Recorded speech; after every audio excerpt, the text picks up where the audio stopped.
Now that was all that I need to share. So I want to hand it over. So I'm going to stop sharing my screen. Now, Ron, I am going to let you take it away. And everybody, this is Ron Cates, and I'm going to let him open it up for himself because he has really great ways to just introduce himself. So I don't want to spoil it. I'm just going to let him do it. So Ron, take it away. Sure. Thanks, Stephanie, and thank you, Travefy. And thanks, everyone, for attending. This is going to be a lot of fun, I promise. I'm not going to bore you with a long bio. Social media is about being real and transparent and authentic. I'm big into digital marketing. So I'm just going to share two accolades I've received. But to be fair, I'm going to share my favorite one ever and my least favorite one ever. My favorite one ever is easy. Favorite one by far. Forbes called me a digital marketing icon. My head got huge. I wouldn't even talk to my kids anymore. I could barely fit in the car. Fortunately, this happened a few months later. My least favorite accolade, although it was still really nice of them, a very famous travel industry magazine interviewed me, and on the cover it said, "Inside, an interview with the grandfather of email marketing." I was like, oh man, how'd they know? Anyway, I want you to know up front, this is going to be very exciting, I promise. In less than 40 minutes or so, you're going to leave this webinar equipped to do email marketing better than some of the world's most famous brands. And I know that's a super lofty promise, but I guarantee I'm going to deliver. I always do. Now, a lot of you know me from Constant Contact, the big email marketing service provider. For more than a decade, I was on their leadership team there. Internally, I was their digital marketing expert, email marketing expert. Externally, I was their global spokesperson. So I spoke at huge events worldwide talking about email and social media. You might also know me from the TV show Bar Rescue. I'm one of the experts on the show. I handle their social media and other marketing needs. But let's jump in. Let's get into some real serious stuff now. So, my screen went blank for a second, but did I panic? No, I'm here, I'm calm, it's all good. So 40 years ago, marketing was a lot simpler. If you had an ad in the newspaper, I read it. And I know that I read it because 40 years ago, I read every page of the paper, front and back, every single day. There's no way I'd miss it. Now, today, I can't remember the last time I read a newspaper. Plus, people communicate in so many different ways. They're on Facebook and LinkedIn, they do email, they do video, they want something to arrive as a print piece in their mailbox. So tell me right now, what segment of your audience are you willing to ignore? What segment of your audience can you afford to ignore? Can you afford to ignore? It's none. So we have to be in all these places. If I had to pick one to give priority to, it's email, because email has the highest return on investment of all of these by far. It's interesting, about 10 years ago, I read that email was dead. That quote was from Sheryl Sandberg, the CEO of Facebook, so maybe there's a little bit of a conflict of interest. Email is thriving. Let's talk about email. Now, there we go. I'm getting a weird effect on the screen. Are you also getting that, Stephanie? No, I'm seeing everything perfect. So I see All right, the great. quote Then bubble. it's just me. Yeah. I'll pretend it's not happening. So who does email? Well, everybody. 95% of us do email every single day, multiple times per day. We're obsessed with it. On the average, we check our email 12 times a day. Small business owners, 24 times a day. When traveling, 36 times a day. It's the most used app on an Android phone or an iPhone. And right away, you said, wait a minute, Ron, I just read the fine print there on that slide. I'm not dumb. That says 18 to 64. And a lot of our prospects are senior citizens, so they're 65 plus, like where I am. And they don't do email at all, right? Wrong. Fastest growing demographic by more than double over any other age category. In a lot of cases, it's the sole reason they bought a computer. Think about this. At 80, you don't hop out of bed and say, I'm going to buy a laptop because I want to master PowerPoint. Okay, at 80, maybe you don't hop out of bed, period. But you want to do email because that's how your friends and family communicate. So you buy a laptop or a tablet to do it. So everybody does email. We're obsessed with it. And it's still growing at more than 7% a year. Here's the exciting part, though. The average return on investment on email marketing last year was $43 for every dollar invested. I know you're a sophisticated audience. I know you know what ROI means, but let's put it in real human terms. I live in Phoenix, Arizona. What if there's a bank here in, well, scratch that. What if there was a bank in Antarctica?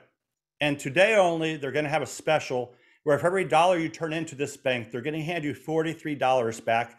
Where would you be right now? I'm sorry, I wouldn't be on this webinar. I'd be in Antarctica at the longest line in the history of the world. I'd be right next to you. We'd literally be chilling together. And when I finally got up to the front and exchanged my money, I'd go to the back of the line to do it all over again. That's how exciting $43 per dollar return is. But I got to ask you, and I know you can't answer verbally, but that's okay. I know what you're going to say. What's the average email like that you get in your inbox? Is it fantastic? Is it perfect? Is it sent on the right time of day, right day of week, great subject line? The answer is no. The average email is actually quite terrible. If the average email is terrible and it's getting $43 per dollar, what happens if you do it really well? Then your return is astronomically high, almost immeasurably high. I'll give you a real life example. After Constant Contact, and before what I'm doing now, I started a golf shoe company called Athlons. We sold it after 4 years at just a crazy sum. But I grew that list in less than 4 years to almost 40,000. Here's just one list. This one went to 32,000. And as you can see, the opens and clicks are so much higher than average. The average open rate is 10 to 12%. The average click-through rate is about 0.6%. So how high is high? This is a better idea of how high is high. And I'll be really candid with you. We invested $2 million in that business. We sold it after 4 years for 22.5. That's how high is high. And those are the results I want you to have. So I'm going to make sure you know everything about email marketing before we're done today. The bar has been raised by consumers. They need it to look good, look professional, and to be targeted. If it looks amateurish, they assume that your product or your service is second rate or inferior somehow. So it needs to be good looking and targeted. Let's talk about that. When I first started doing email marketing, oh my goodness, more than 30 years ago, you could only do plain emails like this, just plain text emails. Later, when you could do these nice looking HTML emails, the coded emails, I had to learn how to do that code by hand. How many of you want to do that? If anybody says yes, then you have such a dull life, it must be crazy. So when email marketing services were created like Constant Contact, and there are lots of them that are good, MailChimp, Emma, they have templates. So in minutes, you can have something that looks like this. So the bar is raised where if it doesn't look professional, if it's not colorful, doesn't have images and click-throughs, people assume that there's something inferior about the business or the product. So this is easy now and it's inexpensive. These services are very inexpensive. These are easy to use. You can customize these templates and have something that looks great, ready to go in literally in minutes. Okay, I'm really good at it, so it takes me minutes. In less than an hour, you can have something amazing looking. Now, I talked about huge companies that don't do email marketing well. I've got dozens of examples. I'm not going to share dozens. I'll share a couple of my favorites. Audi. A few years ago, I bought 2 new his and hers Audis. And I got put on their list, and I couldn't wait to get their first email because I'm an email guy, right? I'm an email fan. This is the actual email that I got. And here's the thing. This is not the car I bought. I just bought 2 emails, and their message to me is, hey, you should come in and buy a new car. That's not very targeted. Audi should have a lot of lists. People who bought an SUV, people who bought a sports car, people who bought 2 cars, people who came in and didn't buy anything. And the message should be different for each one of those. What they're telling me is they don't really care about me at all. This is the opposite of the impression they want to create. This shows they don't care, they don't know who I am. So you can have multiple lists in these email accounts. It doesn't cost you anything extra. In fact, if you've got one person on multiple lists, that only counts as 1 subscriber in most of these companies. Constant Contact's like $20 a month or so. And you can have these multiple lists, and the fee is based on how many subscribers you have. If you have 1 subscriber on 10 lists, they only count as 1 subscriber. So there's no reason not to target this messaging perfectly. And their marketing budget, Audi's North American marketing budget is $900 million annually. How many of you have a marketing budget that high? Yeah, probably not any of you. But you can do email better than Audi does tonight. And I think that's really exciting. So make sure you have lists and make sure you do this really, really well. This one's from the Improv. There are 38 improv comedy stores across the country.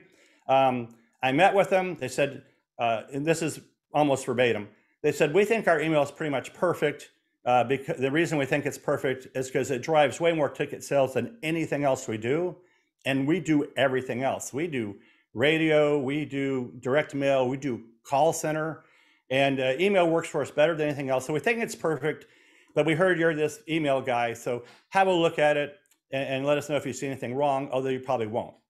So I made a deal with them. I said, if I find anything majorly wrong, I get to use it in my presentations. They said, sure. Well, here it is. So this is one of their emails, and this looks nice, but really this is just one big image done in Photoshop. A lot of email clients, and when I say email client, I'm just talking about the software you use to read your email. Outlook, email, Mac Mail, iOS Mail, those are just email clients. A lot of them by default block images until the recipient says it's okay to see them. So what happens if you get this in Outlook and you don't have images turned on? This is what you get, and I'm not making this up. This is actually really exactly what it looks like. It's blank. So you should at least add things like, behind the image, you can put words. So say something like, this email is from the Improv. Please show images or click the link above to show it as a web page. This isn't difficult to do. You can add this every time you send an email. Behind the image, don't put image1672.jpg. Write the word of what it is or put your brand in there. So even if they have images turned off, they know who it's coming from. The from line. So we get very excited about the subject line. It turns out the from line is more important in getting opens. More than 60% of us decide whether to open an email or not just based on the from line. And here's the tricky part. There are two parts to from. There's the from name, like Fort Lauderdale Improv, and there's the from email address. Not every email client displays both of these. AOL.com email is still incredibly popular. It only shows the email address, not the from name. Other email clients do the opposite. So if one of these pieces independently standing doesn't clearly indicate who you are, they're not going to open it. So I recommend, of course, the from name clearly indicate who you are, but the email address, if possible, and I know it's not always possible, don't make this a role email address like news@ or info@. Make it a real person email address, even if that email address is kind of a fictional character. Send it from roncates@improvftl.com is going to get opened a lot more than news@.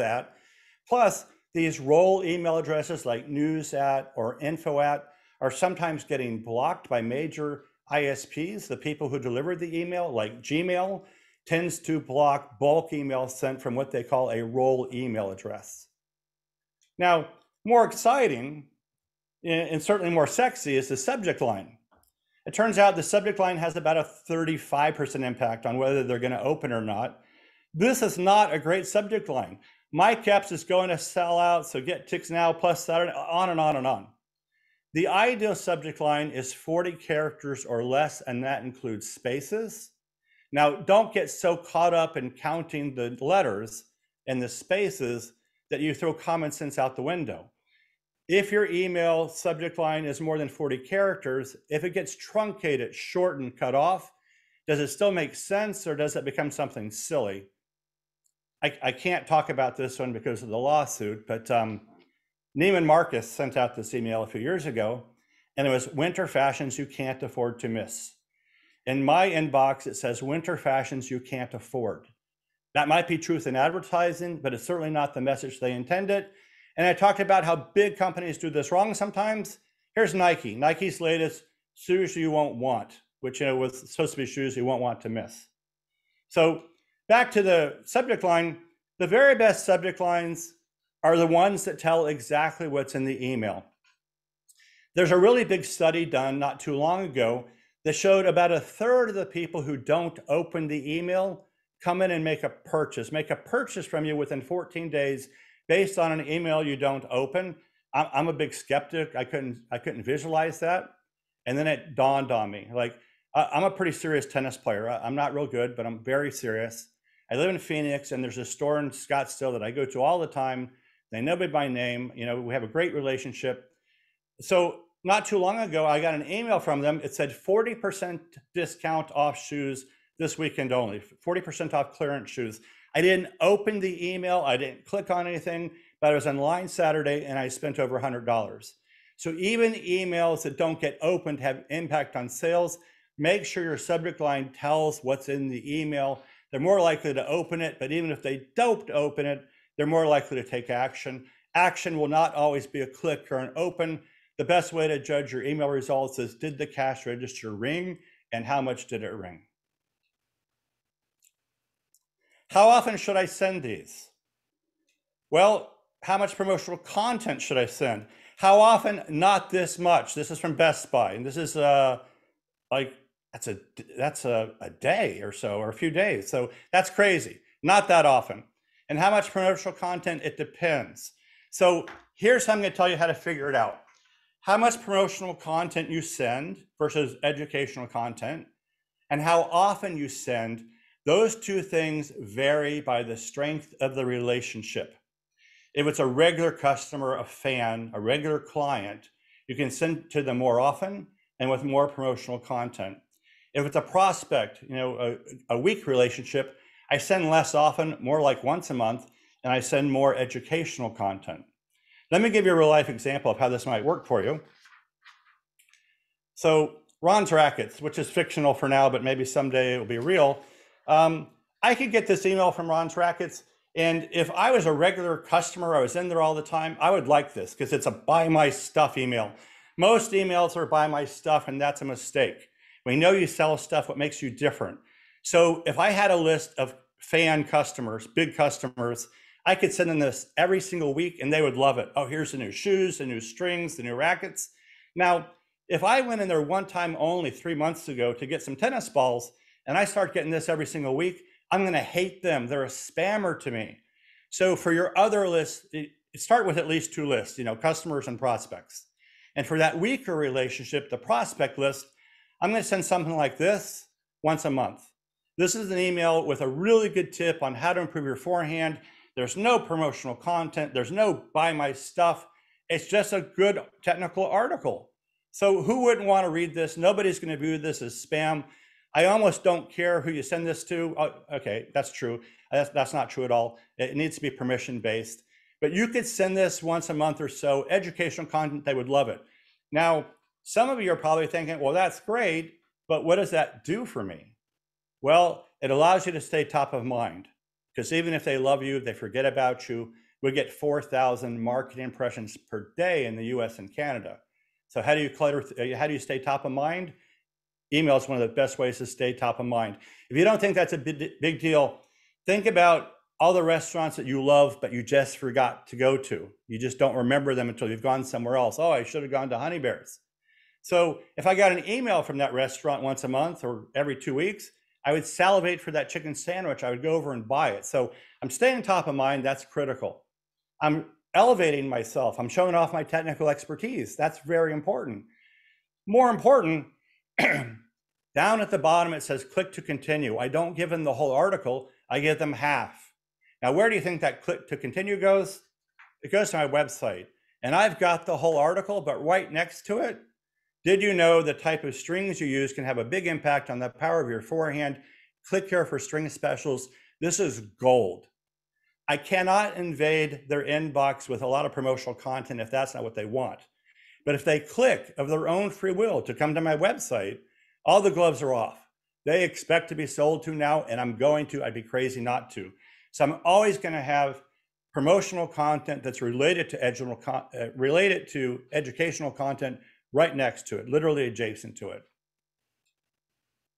67%. What's that number? That's how many people, consumers, say they'll give up an email address if you just ask. Just by asking, 67% will say yes.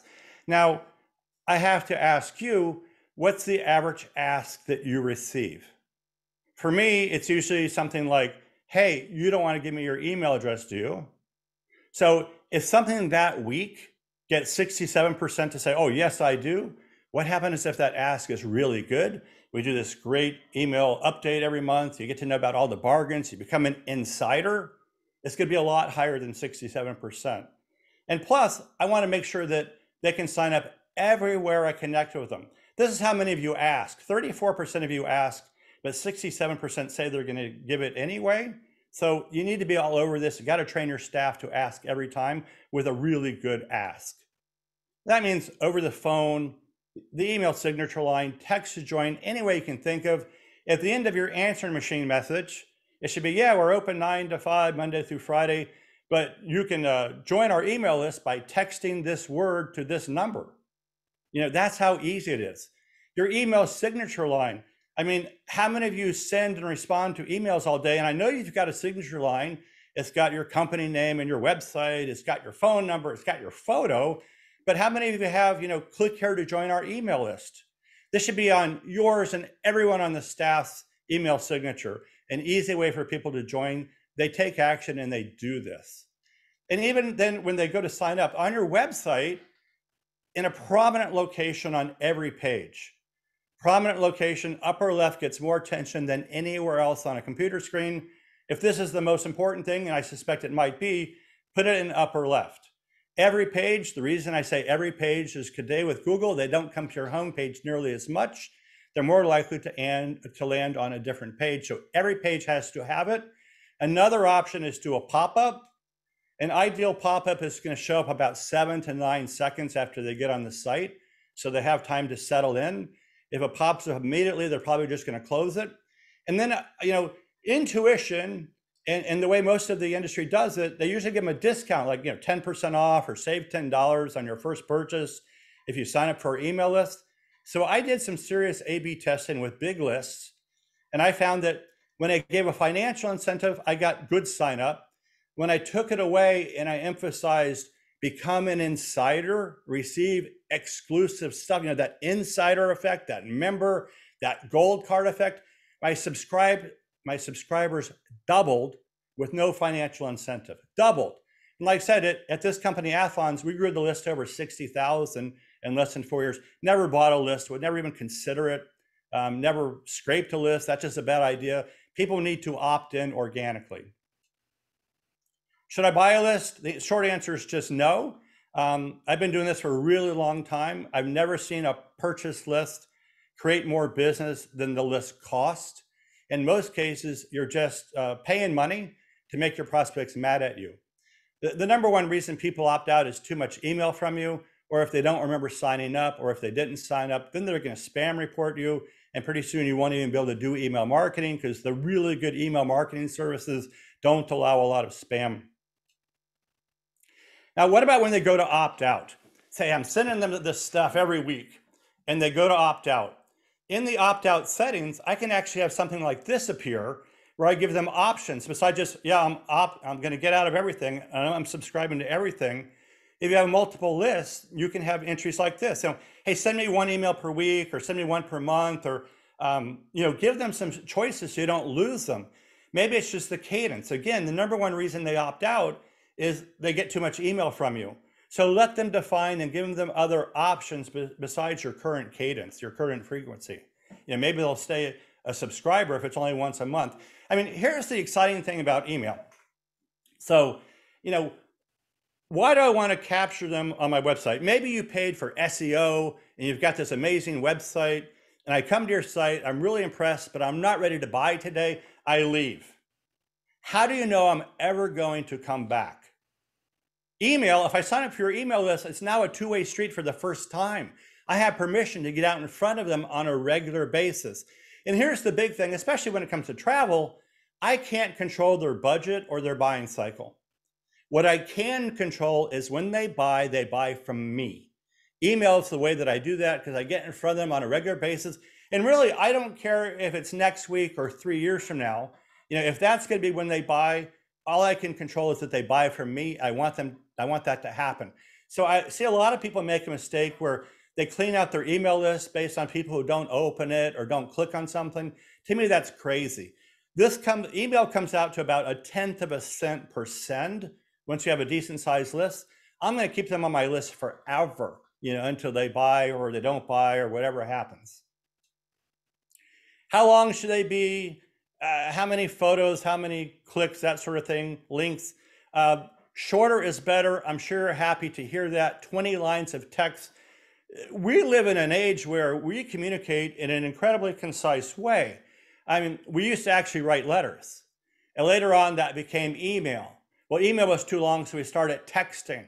Texting is too hard, so now we do emojis that tell you everything I'm thinking and feeling. So I'm not going to read your long email, no matter how well it's written. These are bullets. They're going to scan it, in 20 seconds or less. So no more than 20 lines of text, no more than 3 images. And the click-throughs, which are really important, the links, click here to buy this, click here to learn more. It turns out that 1 gets the most clicks and it drops them there and it plummets at 3. So 1 strong call to action works. If you have a promo about a trip and you say, click here to find out more, I don't go, oh, they must only sell 1 trip. I know you sell lots of things and lots of trips and you have all kinds of these neat itineraries. So just 1 click to get me to your website where I can really interact and find out a lot more. That doesn't need to be multiple things. And you don't even need to highlight multiple events or promotions or trips that you have coming up. It could be just a few, but click here to find out more. Then you're going to get a lot better engagement on your website where you can do a lot more. Social sharing buttons. So this is now possible in most email marketing services. Constant Contact has it. It allows the recipient of your email to share the email you sent them on their social media channels. Let that settle in, right? You send it to them, and now they can click and share your email to their social media channels. This is one of the best things ever. Here's why. 1, we know that the clicks go up by about 158%. But here's number 2, there's 3 good reasons. 2 is now I know where my people are. So this reports back and tells you, hey, a ton of people clicked on LinkedIn and nobody clicked on Facebook. I need to put a little bit more effort into my LinkedIn marketing. A huge hurdle, a big challenge, especially for a smaller business, is trying to figure out which social media channels are most important to them and their prospects and their customers. This is a great way to find out. Now, final, most important, third, but critical reason is think about this. On the average, we have about 270 people in our Facebook network. It's just one example of a social network. We don't trust ads anymore. Only 14% of us trust ads, but 78% of us trust a recommendation by a stranger. If you don't think that's true, think about Yelp. I don't know any of those people on Yelp, but I trust their opinion more than I trust the owner of the restaurant to give me a good judgment of the food. So that goes up to more than 90% if it's someone in our network that we know. So you're now allowing your fans to become a third-party advocate on your behalf with their network. Now, who is your very best prospect? I would submit that it's somebody pretty similar to your existing customer. Who do your customers network with? People like them. This is pure gold. You're going to want to do this every time and take advantage of it and look at the reporting. Lastly, actually, I don't want to finish there. I've got another thing to share with you. This staying top of mind and this building of a relationship. Email and social, and they definitely work together. Email amplifies social in a big way. Email is also how you come back and monetize social. But one of the biggest components of it is it creates the perception of a relationship. The perception of a relationship. How valuable is that? Harvard Business School says we will spend 67% more with a business if we have the perception of a relationship with that business. Not just because we buy with them more often, we're willing to spend a price premium, pay a price premium for the same product. That's how much it differentiates you. Now, again, I'm a skeptic, just like some of you are. You're thinking, well, that's crazy. I would never spend more. And I thought the same thing. Let's go back to that tennis store. They know me by name. They string my rackets on the spot. They know what kind of shoes I wear. I spend a lot on tennis. I could drive around town and save money. I could shop online and save a lot of money. I don't, because I feel like I know them. And if you think, well, that's something really personal, that tennis stuff, something as mundane as gas. In the United States, you go to a 4-corner intersection, there's 4 gas stations. You'll pick which one to shop at, not based on the price or the color of the pumps, but who works behind the counter. If you like them and feel like you know them, that's where you shop. I want you to become that kind of destination. Stephanie, I feel like I've become an evangelist here. You set the tone perfectly with your high energy introduction. I bet we probably have some questions. Oh, there are questions. Let me tell you. No, that was awesome. I love all of I just love all the examples and all that good stuff. So thank you so much. And let me make All you sure have to do is just do this for 30 years and devote your life to it, and it comes true. easily then. That is that so everybody, that's all you have to do, That's all it. in there. Okay, so yes, we do have some questions here. And okay, so I'm going to start off with the first one. And hopefully I can see. I was playing around with the spotlight thing, and now I think I'm just gone. So hopefully you can see me. But so from Kim, she asked, and I think this is probably very common for a lot of people, is my CRM email is the from says that it's like the email. So it says like updates at travelemail.com, like pretend that's your email. And she said, should I consider email marketing apart from my CRM, just literally Yeah. because of that? Like, what is So your thought? my opinion is definitely. Sadly, I've investigated the email marketing pieces of almost every major CRM, and they're weak. Compared to a company who, for years and years and years, has devoted itself to making the best email marketing product. Again, there are more than a dozen major providers. They're all excellent, but two that really pop out to me are MailChimp and Constant Contact. And here's the biggest difference between those two in practical terms. If you're a do-it-yourselfer, you're pretty tech savvy, MailChimp's great, has a lot of robust features. If that's not you and you need a little bit more help, or you need an interface that's a lot easier to use, Constant Contact is super easy to use. Plus, you can call toll free almost anytime, and a real person here in America will answer the phone and they'll help you walk through your problem no matter what it is. Perfect. I know you just answered a couple questions because people are asking that, like, what services do you prefer? And then another question. So this is a really good one too. This one's from Debbie. Is do you think selling high-end luxury travel market to just basically not send a lot of promotional emails and those types? And she said she usually only sends as educational ones. So what's the Yeah. thought process on that? Like based So, off of what market you're in? yeah. So I think it's a mix. Within a predominantly educational email, you could have some promotional content, without alienate anyone. But the good thing about an educational content email, you're showing off your expertise. You're elevating yourself. And again, that's what differentiates you from me going online and buying something, whatever it might be. It's you. You're the differentiator. So you get to show a lot more of your personality in those type of articles, those how-tos. Basically, the things that your customers ask you every day, that's great content. And I think here's a problem, Stephanie.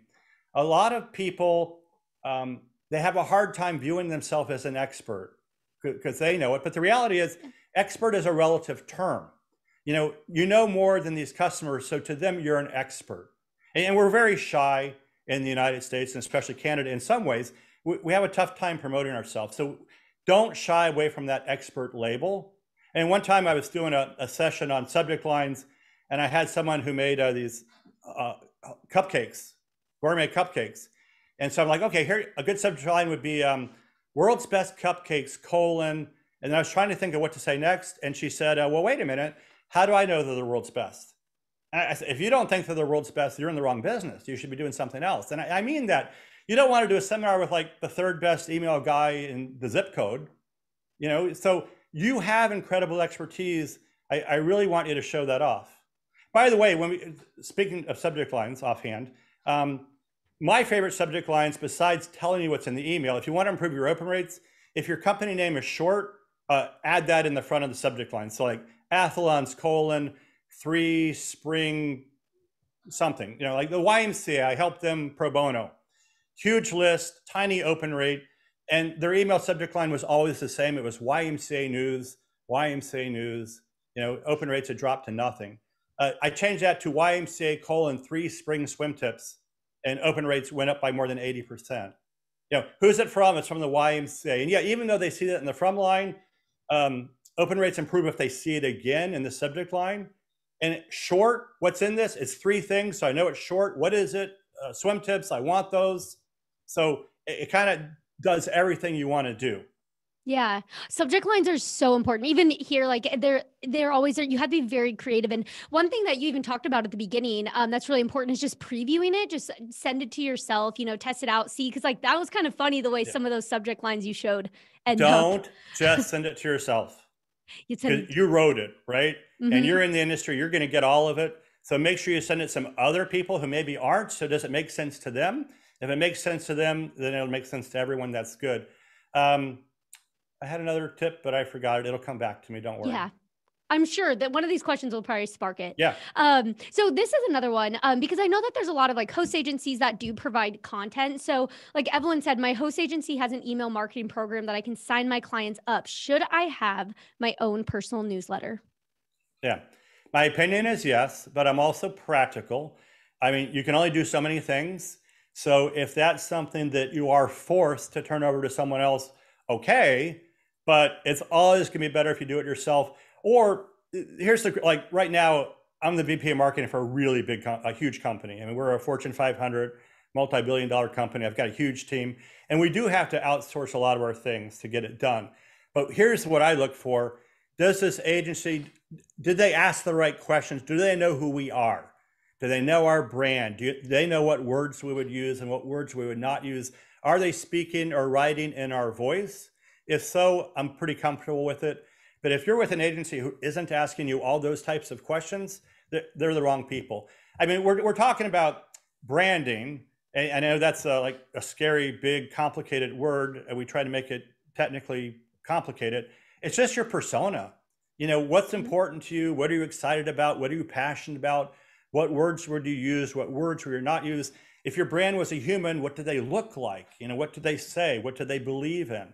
That's really, really important. And my current company has 14 brands, and I only started 5 months ago after I sold the golf shoe business. And they didn't have brand stories for any of those brands. So first thing, before we could do anything else, what's the brand story and brand inventory for each one of these 14 brands? So that was a lot of work, but once it's done, everything else falls in line and becomes easy, and there's a great consistency. Mm-hmm. Yeah. Well, and that's the thing too. Yeah. You'll definitely, as anything, even social media and stuff, you just start trying it and you'll find what works for you and all that. But one question that I definitely want to get to, because a lot of people are asking it, is just really how do you start growing that email list? Like, what are some practical tips that you can give when, growing that list so you have, prospects to email? Yeah. So I had a lot of luck with that, especially recently. In a Constant Contact, my personal email list was over 1 million. Not the company's, mine. I hate to say this, but it's good content. It's good content that's going to get shared, that people are going to like, that they're going to want to share with their friends. But then you have to ask them to do it, and you have to make it easy. So you can say, please share on Facebook, click here. But if you really call it out, hey, I'd really like you to share this, copy and paste this, put it on Facebook, let people know about us. Here's the thing.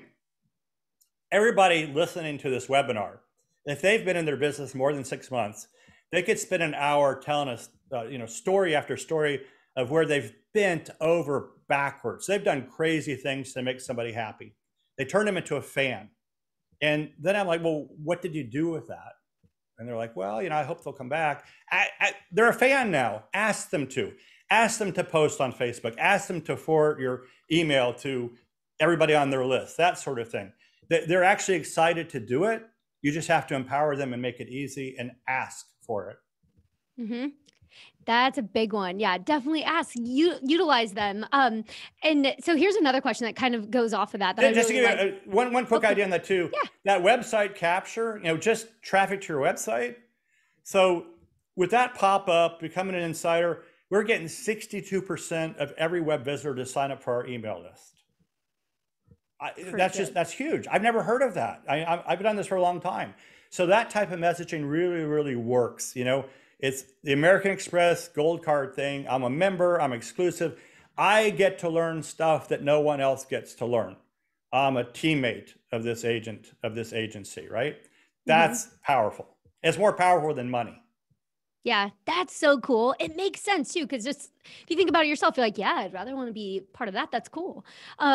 So here's a good question here from Lillian is what would you say would be like a good first email? So once someone gets the lead, so let's say it's like a free download on their website for a packing list. And so they type in their email. What would you say would be a perfect email that they get back? Like, So the perfect email when someone first signs up, becomes a mhm. subscriber, is a welcome email. Hey, we really you got to set the tone on what you're going to do. We really appreciate this list. It'll never be sold or rented. Your all your information's on a military grade server, which it would be if you're using any of these email marketing services. We plan on sending you this kind of stuff this often. You can always opt out or change your preferences on delivery, but it's a thank you. Thank you for trusting us to email you, because people are very protective of their email inbox. You have to be. So we've kind of made a promise that we're going to do this very professionally. We're just not going to, I got to send an email out, I better type up something. We're going to give this some thought. We're going to share good content. We're going to share exclusive promotions that maybe they go to the email list first for 3 days before they're open to the public. So really give them some advantages to being on this list and to sharing their emails with their friends, so their friends can also become subscribers. Yeah, love that. So, final question here for you, because and also everyone's like, these are so good. Oh, actually, there's two more questions. So one, I was going to ask you, since we're starting to get into the end of the year and the new year is coming, is there any type of content that you think this season that everyone should start thinking about? Yeah, well, obviously, for whether it's for holiday shopping or Black Friday, I mean, there needs to be email around that. And just a couple interesting things. People tend to respond to email promotion later rather than, I mean, the old days, if you said there's an event coming up, I had to put it on my calendar, I had to clear it out. Today, I'm not going to make that decision to the last second. So last minute reminders, hey, this promotion starts tomorrow, don't miss it. Or this is the last day, don't miss it at the last day. Those have a lot of impact. So sending out an email, a month before Black Friday, it's just not, I mean, it's okay, but you're not going to get a lot of return on it. As you get closer, they become much more important. And again, don't get greedy and send so many emails that they opt out. First of year, it turns out that is just a real prime spot for email, because start the year off right, follow through on your resolutions. You've always wanted to travel, don't put it off any longer. People are very much in the frame of mind of doing things they wouldn't normally do, and making purchases at the beginning of the year almost more than any other time of the year. Mm-hmm. Yeah, it is. We're entering a very interesting time because we're getting at the end where you can capture people, but then being ready for 2023 is huge too. Yeah, and again, this is the challenge is you have to get all these message points in, but you have to be very concise. Mhm. So write what you think and then go back and make it shorter. Take words out, edit it and get right to the most important pieces of it and then send it out. Mm-hmm. Perfect. So another question here from Sarah is any thoughts on video embed in email? Yeah. So technically, embedding in the email, it can be done, but it's a bad idea. One, it's going to get stripped off, or else it's just not going to get delivered. It's too big of a file. It looks spammy. So the way the email marketing services do it, they don't actually embed it. It's hosted somewhere. They take a screen capture, they stick it in the email. So it looks like it plays from your email, but the reality is when you click the play button in your email, that's just an image, but it's linked and it goes to YouTube or someone else or somewhere else where that video is hosted and it plays. That gets delivered. That's a small footprint. That doesn't get knocked out as a potential spam. So embedding, not so good if you're technically talking about embedding, but video in an email, this other way, the way that most email marketing service providers create it is fantastic. You always get considerably more engagement from a video. You get more engagement from a video than from images. You get more engagement from images than from text, and the differences are substantial. So video in an email gets really gets great engagement. Cool. And but your videos need to be short. 2 minutes or less, right? And this is what most people forget. And again, I'll give you a practical example. My new company makes makes really great equipment. And we have a lot of videos on YouTube, and it's like, here's how you use the equipment. Like, what's in it for them? That's not in there. That needs to be threaded in.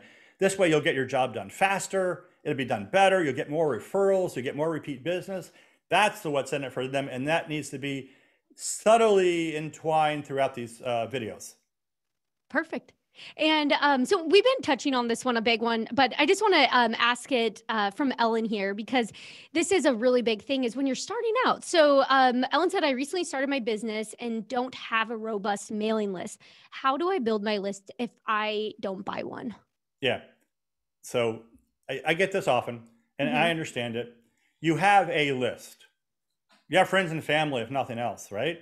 So you start with them. You ask them to forward it to their friends so they can become a subscriber. You ask them to share it on social channels so they become subscribers.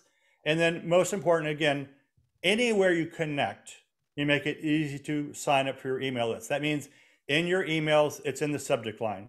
On your website, it's a pop-up that they can't miss.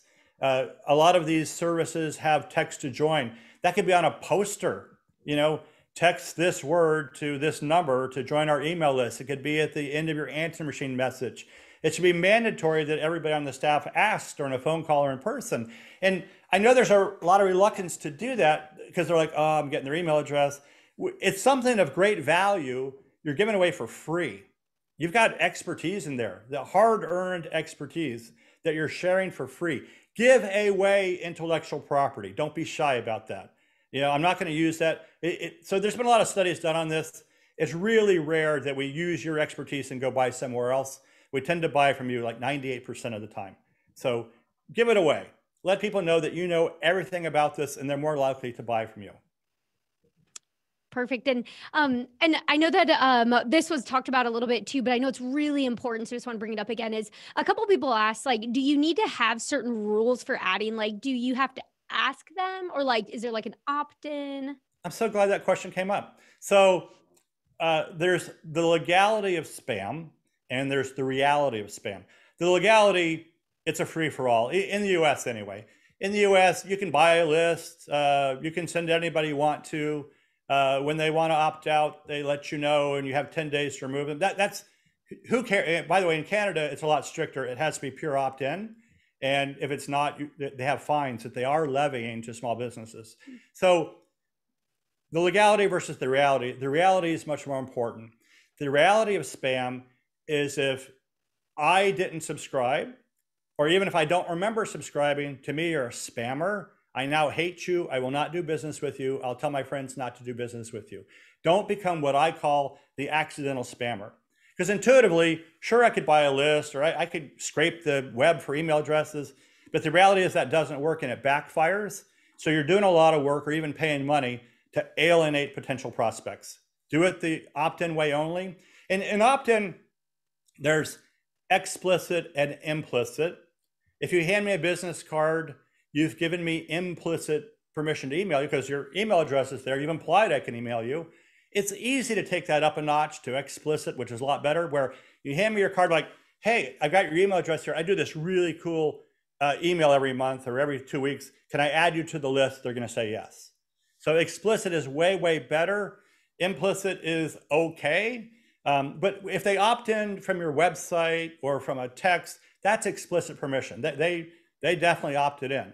They know they're going to get it. So that's why you don't want to wait a long time to send them. That's why I like a welcome email that goes out automatically as soon as they subscribe. Every major email marketing service has that built in. That welcome email, that thank you email. Mm-hmm. Awesome. And another question here is, you kind of you touched on this earlier though, is, do you suggest cleaning my list to remove subscribers that have not opened an email? Is there any time that you would say, 'cause I know you mentioned like leave them on there, but my opinion is no. Okay. Keep them on forever. You don't know when and if they're going to take action. It's so incredibly inexpensive to keep them. Again, about 1/10 of a cent per send. Keep them on your list forever. They might win the lottery in 3 years and they want to go on this incredible trip and take their family and friends. And if you got them out of your email list, unsubscribe them, you miss out on that opportunity. Here's another thing that's important to know. The email opens, the way it's tracked, it's not perfect. It's certainly possible to read an email and take action by making a purchase on your website without it even showing up as an open. So there is X percentage of emails that are opened and read that don't show up as emails because they have to click on something. There's a tracking pixel. If they have those turned off, it won't show up. So more people are reading your email than shows up on your opened email. And then critical, about a third of those who don't open it take action. They saw what was going on with the subject line. That was enough to motivate them to come to your site and make a purchase. So I'm keeping them all, and I'm going to keep them forever. Yeah. Yeah, I would let until they opt out, type of thing. One other question here is when you're wait a minute, I even got emails going out after I die. So there are tools now that allow you to schedule email in the future. So I'm in my mid 60s. I've got kids. I've got emails going out to them 40 years from now just to scare them. Like I'm still watching you. I love it. I'm very disappointed. That sort of stuff. So yeah, literally forever. Yes, you can schedule them out, perfect. It's a great thing to think of. Now I have some ideas. That's pretty good. So another thing is, what are the types of questions that you'd want to ask? Like when you're getting somebody new, like let's say it's like a lead magnet or something, you obviously want their email. Is it really important to get like names too? I like to personalize my emails, dear Ron. So if you try to capture a lot of information on sign up, you're going to get less people to sign up. The more things you ask for, the fewer subscribers you will get. Direct correlation. So I'll ask for either first name and zip code or first last and zip code. That's all I really need. That way I can, so most of these services now, you can even have it. So a really good time to send, it's not Monday like people think. It's Tuesday through Friday tend to be the best days. And there are a lot of exceptions to that. And early morning and mid-afternoon tend to work best. So, 7 a.m., even 6:30 a.m., before they're all caught up at work. And then after lunch or during lunch when they're kind of all caught up, that's a second time. A lot of these services allow you to schedule an email so it arrives at that exact time, no matter the zip code. So that's no matter the time zone. That's why you need zip code. So it can arrive at 6 a.m. or 7 a.m. whenever you decide across the entire country, no matter what the time zone is. Mm-hmm. That's a good point. It's a really good one that it can be easily missed, and that. Okay, one more question I think we have time for is all good. There's just so many. Everyone is loving this. There's a lot of questions coming in. I'm glad. It's nice to be loved. It is. Well, email marketing, there's just so much to it, and it's really fun and exciting. But one thing though, and I know there's kind of other ways that this question was asked earlier, is person asked, my email starts with info. Is a welcome, is a different, is that okay basically for to say info at? It's not okay, but there's a caveat. My preference would be that it comes from a real person at yourbusiness.com, right? That's always the absolute best. But if you've been doing email for a while with this info at and you switch, they might not recognize that in their inbox. So initially you might suffer lower open rates and lower action, but over time, and I think this is true no matter how big your list, ultimately you'll get better action by changing to a real person at yourbusiness.com. Or again, it could be a fictional person, but a real person name, not info at or news at or list at, but Betty Crocker, at mycompany.com. Mm-hmm. I kind of like that. The idea of a fictional person. You can have your alter ego. That way they're permanent for sure, no matter what. Yeah. No, that's really cool. That's all we have time for questions though. So I want to make sure, is there anything else that you'd like to add? No, this is a lot of fun. Thanks for letting me do it. If people have questions, I don't mind. I mean, I don't know how fast I can respond, but I'll try to respond very fast. Ron at roncates.com, pretty straightforward. Let me know what you thought, or if you have a question, I'll try to answer it for you. That was another thing though, real quick. So we send out these emails, and once our list gets big, you're sending to a ton of people, 100,000 people. And you'll be bombarded with responses. And I've had small business owners tell me, oh my God, is there any way to turn that off? I get all these responses. To me, that's insane. Here are people asking to engage with you. I would literally, at the golf shoe company that I started, I I'd set the whole day aside, and they'd be shocked that it was me who responded and that I responded so quickly. Because I can answer a question, I can build a relationship, I can create great engagement. So it's critical that you respond to all of those as quickly as possible. So that's a gift. That's not a bad thing. Yeah, it's such a good point. And really quick, your email was ron@roncates.com, right? Yes, RONCATES. Simple. Pretty easy to remember. Yeah, I just put it in our chat too. I just wanted to double check, but that is a good example of having your real person name, and it's very easy. I like it. Yeah, and I don't have anything to sell anyone, so you won't get a promotional email from me. Oh, true. Yeah, you'll just get information, education on it. I love doing this. When you spend again most or half your life devoted to learning how to do this really, really well, it's so much fun to be able to share that, especially with small business and entrepreneurs. I love them. I've always been one. I've been super lucky. So I want to share what's made me super lucky with you. I guess it really wasn't luck. It was hard work, but this is what I learned. Email is not intuitive. It's so counterintuitive. That's why if you don't attend something like this, there's no way you're going to really know all the detail that you need to know to do this effectively. That's why huge companies are still bad at it. Totally. Yes, it is. Yeah, it's very fun, but definitely has a lot of education in it. And so I know this alone was very helpful for everybody. So thank you again, Ron. This is awesome. No worries. Thanks for having me. Yes, absolutely. And I just want to share one thing really quick. So we'll take a break for like an hour, and then we'll be back for our final session today. So be sure to join us for the Selling Group Travel panel discussion. But in the meantime, everybody go have fun with your email marketing. Now it's exciting. Go kill it. Yes. Awesome. Well, thank you so much again, Ron. And thanks everyone.